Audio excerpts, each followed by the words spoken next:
जिन्हें मध्यम पात्र कहा जाता है, और सम्यक दृष्टि अप्रतिष्ठापक जिन्हें जघन्य पात्र कहा जाता है, इन तीनों को जो दान देता है वो शुभ भूमि की प्राप्ति करता है, शुभ भूमि में जन्म लेता है।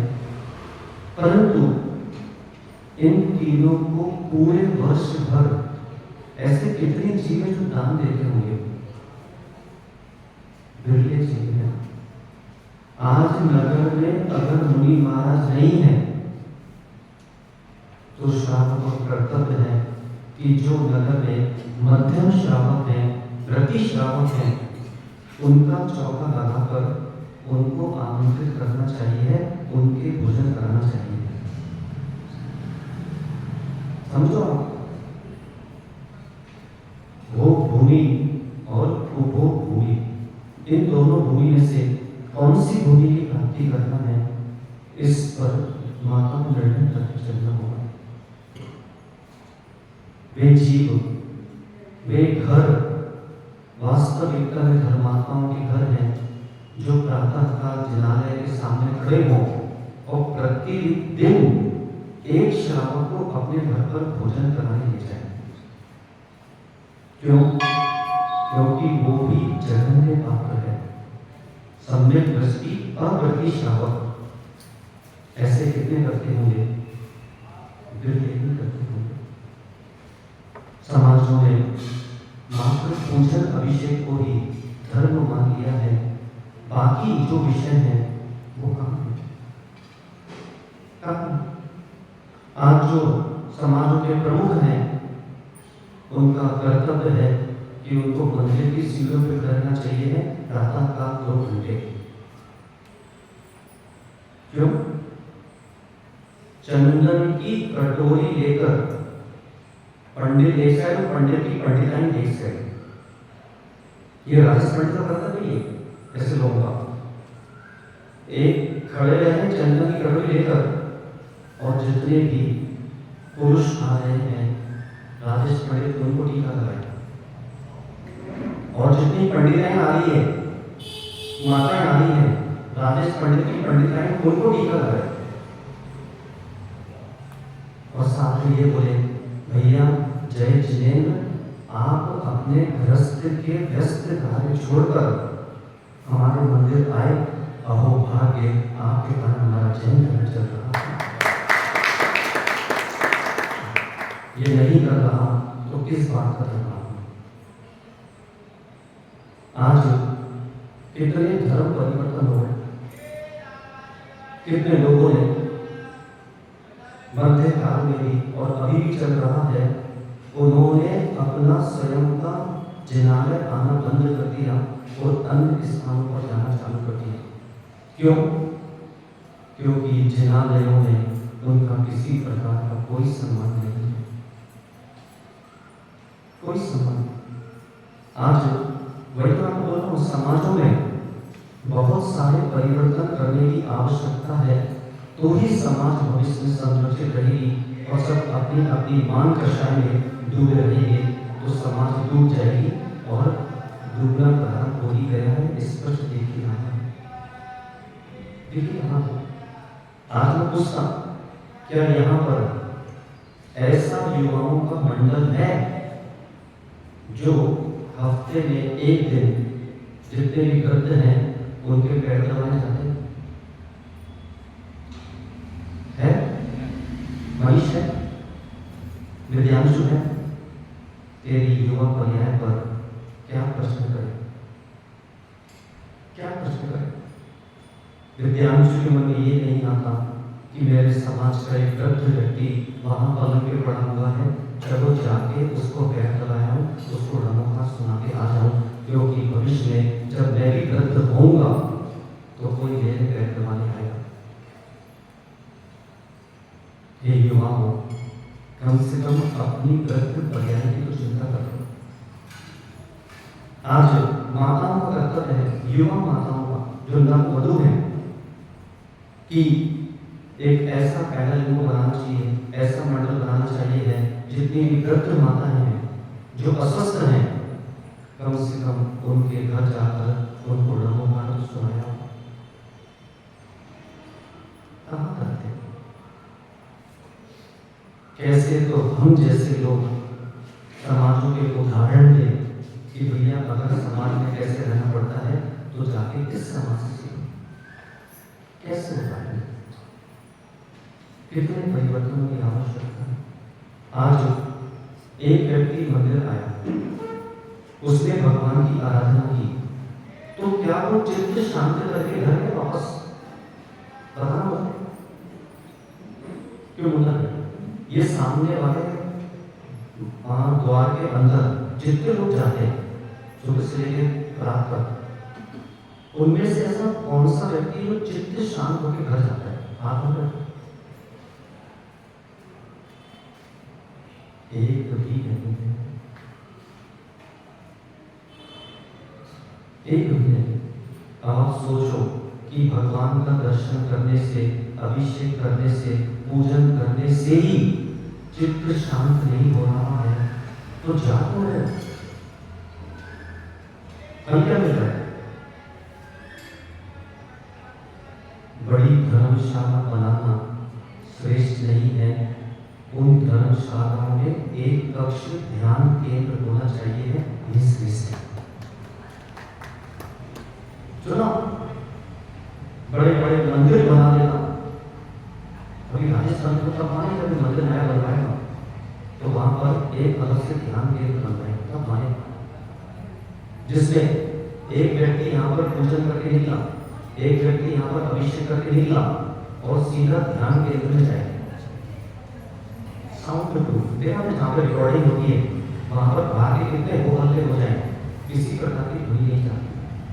ऐसे साउंड प्रूफ कक्ष होते हैं। हर समाज में एक ध्यान कक्ष होना परिपूर्ण रूप से अनिवार्य है। वो ध्यान करे तो करे कहाँ? घर पर ध्यान असंभव है। मंदिरों में इतने होहल्ले हो गए आजकल कि यहाँ मंत्र पढ़ रहा, वहां पर चिल्ला चिल्ला के पूजन कर रहे, वो मंत्र ही भूल गया तो ध्यान कहाँ कर? व्यापार क्षेत्र में ध्यान होना नहीं है। अब वो एकांत चित्त होकर सर्व ध्वनियों से अपने आप को निवृत्त करके वो जीव अपने जीवन का निर्णय करने जाए तो जाए कहाँ? कहाँ जाए? सोचो, निर्णय करो, कहाँ जाना था, कहाँ चले गए, ना जाने तो किस किस से चले गए। यही दो चार चीजों में वक्ता आए और वो जाकर चले गए। वास्तविक बताते नहीं गए धर्म है क्या, और वास्तविक बताते नहीं गए कि आगे कौन कौन से परिवर्तन करने की आवश्यकता है। संकल्प शक्ति चाहिए है, संकल्प शक्ति चाहिए। आज ये जो मैं कहा विषय जो चल रहा है वो भूमि में कौन जन्म लेता है, तो वो भूमि में कौन जन्म लेता है, जो सम्यक दृष्टि इन चरण जन्मता है, वो उत्तम पात्र को दान देता है, वो जन्म देता है। आज ये जो धर्मशाला है, हालांकि हमारा विषय नहीं, ये व्यवहारिक विषय कहना पड़ेगा। समाजों का कर्तव्य है कि बड़ी बड़ी धर्मशाला में ही एक कक्ष में जिम खोले। समझो क्यों बोला जा रहा है ये विषय? जिम खोले एक, और दूसरी स्थान पर दूसरा जिम, जिससे समझो आपको हंसी आई कि वो महाराज जी से कैसे बोले, क्यों? क्योंकि वही रूढ़ी वाले विषय हमारे मस्तिष्क में विराजमान है। आज जैन बालक, जैन बालिकाएं अन्य स्थानों पर जिम जा रहे हैं और वैसे वस्त्र भूषण पहनकर इधर उधर जिम जा रहे हैं और असंयम फैलकर नहीं फैल रहा है। और कुछ दिनों बाद जब असंयम अधिक फैल गया तो वो बेटी घर छोड़कर निकल गई। आज कर्तव्य यह है कि जो जो जैन बालक, जैन बालिकाएं जितनी भी गतिविधियों के बाहर जा रहे हैं, उन गतिविधियों को समाज में चालू कर दो ताकि उनको बाहर जाने की आवश्यकता नहीं पड़े। पर कब कर पाएगा?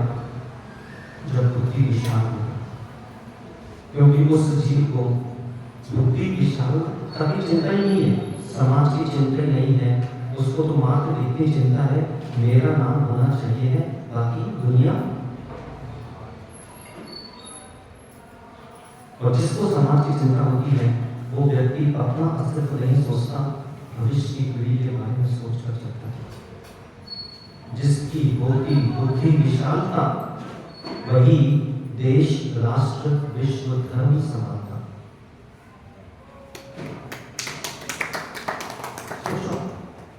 और बुद्धि विशालता हीन कर देगा समाज को दीनहीन। मत करो परिवर्तन, मत करो, मत सुनो महाराजों की, अपनी बुद्धि से जियो, खुद का भी विकास करो और समाज का विकास तो दिख ही रहा है। वो सबसे बड़ा जो विकास हो रहा है वो विकास हो रहा है आने वाली पीढ़ी का, जिसके ऊपर पूरा धर्म टिका हुआ है। सबसे बड़ा प्रयास चल रहा है। आज आप देखो कितने लोगों ने धर्म का कितना प्रचार किया। आज पूरी जैन समाज, बड़ा जैन समाज कर्तव्य है कि प्रतिदिन यहाँ के अखबारों में जैन धर्म महावीर की वाणी का एक कॉलम आना चाहिए है, प्रतिदिन आना चाहिए। कब तक? जीवन भर। आता है? नहीं आता। जन सामान्यों की श्रद्धा बढ़े तो बढ़े कैसे? आज अखबार लाओ, अखबार में सर्व धर्मों की समाचार मिलते हैं। इसमें कौन सा पेश किया? जैन धर्म का समाचार या तो महावीर जयंती मिलता है, या बहुत से लोगों को सत्य मिलता है, या बहुत से कोई बड़ा अनुष्ठान हो जाता है तब मिलता है। बस उसी समय लोगों को पता चलता है कि जैन भी है, बाकी समय समाज शून्य। आज कर्तव्य है कि किसी से संपर्क करें, कोई महाराज से, कोई माता जी से, और प्रतिदिन एक व्यवस्थित समाचार जो जन सामान्य के लिए अहिंसा, संयम तक का उपदेश दे, प्रतिदिन अखबार में आना चाहिए है, ताकि जन समाज जैन समाज से पीछे न हो। पहली कौन बताए? जिसकी बुद्धि विशाल है। सबसे आगे कौन आए? इसी में ही निकाल किया जीवन करके खाए खाए।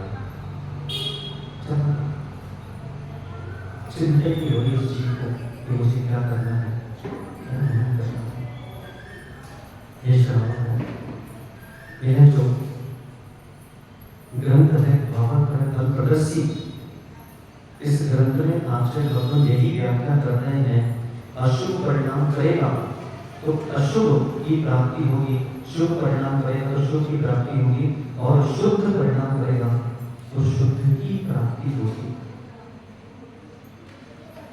मानव धर्म सिखाया हमारे पूर्वजों ने, हमारे आचार्यों ने, वर्तमान के साधुओं ने, लेकिन उस मानव धर्म को कहीं मानवा धर्म तो नहीं कर लिया। समझो ध्यान से शब्द है मानव धर्म, मानवा धर्म।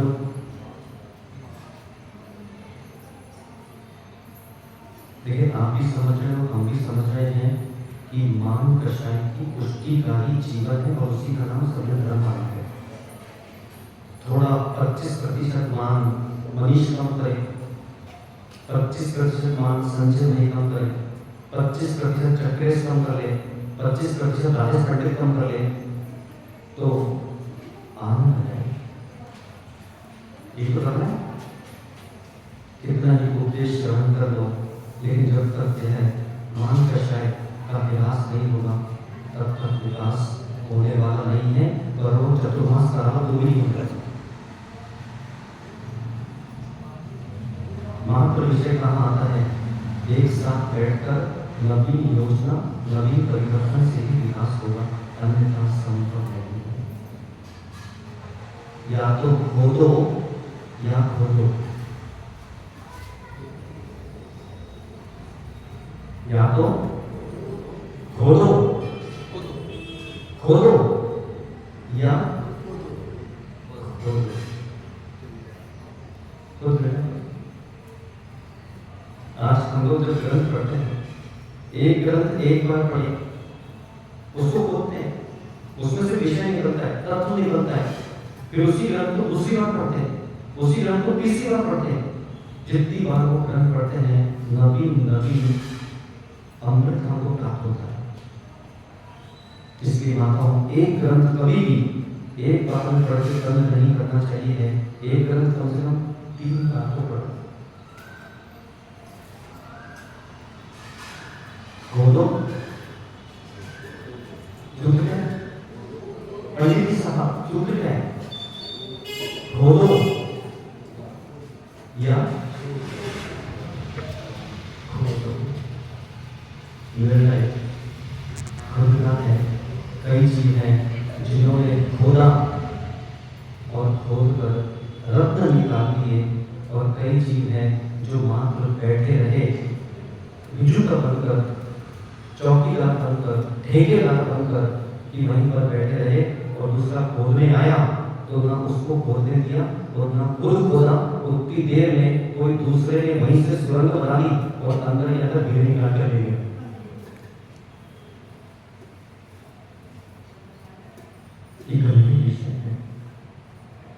तो निर्णय करना होगा कि मुझे भोग भूमि में जन्म लेना है, कि मुझे भोग भूमि में जन्म लेना है। इसका निर्णय अब स्वयं करना चाहिए। अच्छा देखो, कई धर्म अन्याय ने अपना प्रचार कैसे किया। आज युवाओं का कर्तव्य है कि प्रातः काल 5 बजे उठकर ढोलक मंजिल लेकर निकलो, जरा गड़ा के पाँव लगा। हाँ, आज देखो आप कितना प्रचार हुआ। हर स्थानों में 4 व्यक्ति ढोलक लेकर निकलते हैं और एक मंजिल निकलते हैं और अपने इष्ट गुरु का नाम लेते हुए सर्व गलियों में प्रचार करते हैं।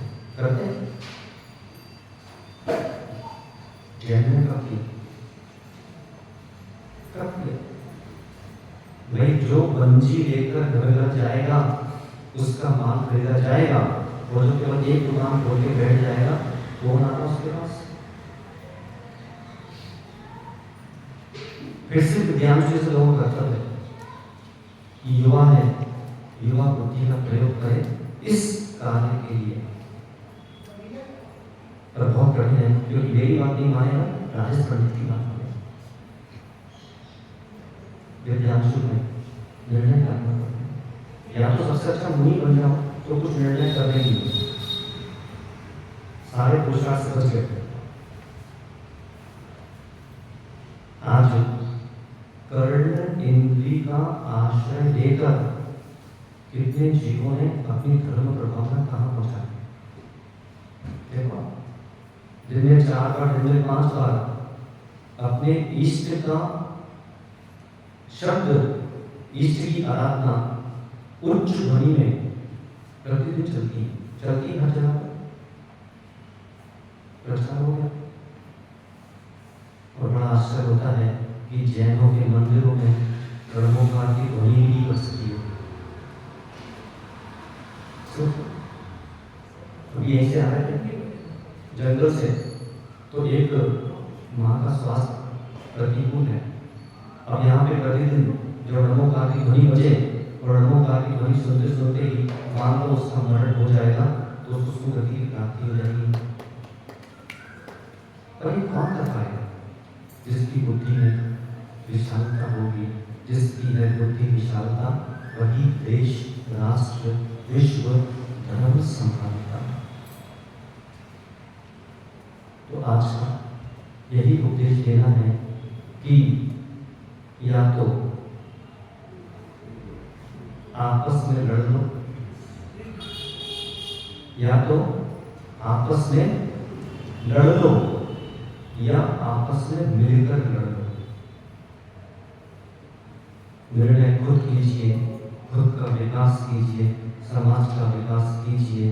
नहीं कर पाएंगे तो आने वाली पीढ़ी यही बोलती रह जाएगी कि पूर्व प्रमुखों ने पूर्व पीढ़ियों में हमारी समाज के लिए ना ही संस्कार देकर गए और ना ही कुछ देकर गए, बस एक ही चीज देकर गए जिसका नाम था विवाह, झगड़ा। एक ये कहता है करो बात ऐसी कि होए झगड़ा, और उससे मत करो जो हो तुमसे कर रहा हो। तो अपने जीवन में निर्णय कीजिए, क्योंकि बहुत समय हो गया है, बहुत निराश समाज का हो रहा है, और वो निराश देख कर भी फिर भी आगा नहीं रहे हैं, तो एक बहुत बड़ी अनुन्नति भविष्य के लिए रहेगी। और अंत लक्ष्य यही बना के चलना है कि अंतर में जो भगवान विराजा है वह भी भगवान बन सके। भगवान से यही प्रार्थना करते